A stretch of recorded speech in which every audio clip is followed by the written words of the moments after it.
It's very interesting because we need emotional intelligence in Dawah, and this is something where we lack greatly, and it's so powerful because sometimes we think it's a logical argument, and wallahi, it's not. It genuinely is not.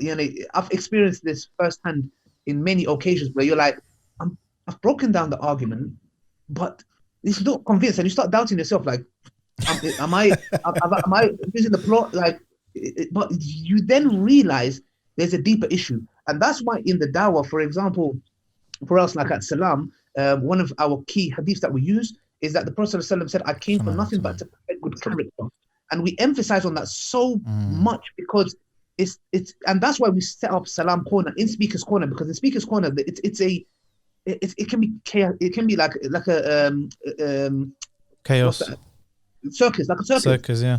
So we said, look, we want to move away from all this argument and shouting, and it's egoful, because genuinely, if I can stand in front of Allah on the Day of Judgment and look at certain videos that I did and ask myself, was that Dawah?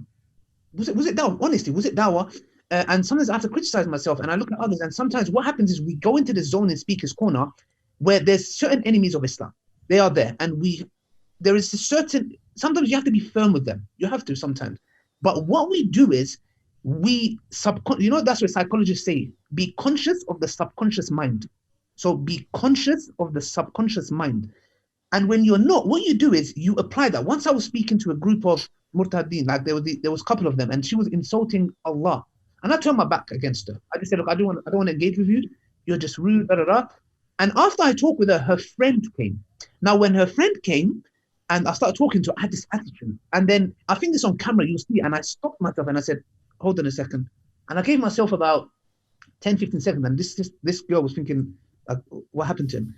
And I said, I want to apologize, because I said, I was talking to you like I'm talking to your friend. But you're not your friend. You've just come into the scene. And I'm having it like... You had that anchoring bias. Yeah. You're basing it on the first... I was giving Dawah to my judgment. And I had to calm down. And I say, I'm sorry for my attitude. I was a bit... Let's start fresh. And then we had a nice conversation.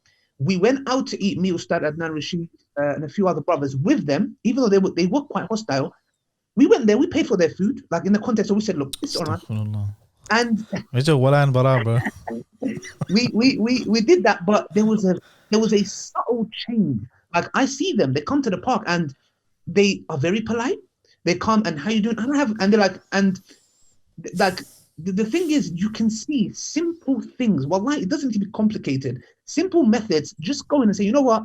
Let's put the ego to us. That's why when I have discussions, I just preempt and I say, look, I'm not here to win one of you. I'm not here to say I'm the best. I'm here to learn from you. Let's understand each other. If we don't do this and we get the ego in the way, the doubt that person have, and I think it was one sheikh from Egypt, he said that he spoke to Sheikh Saleh Al-Fawzan, if I'm not mistaken, and he said, Sheikh, what advice would you give me? He said, I'll give you two advice. He said, number one, may Allah make you beneficial to the people. Number two, when you're giving dawah, if the person opposite you is not accepting your message, leave them neutral.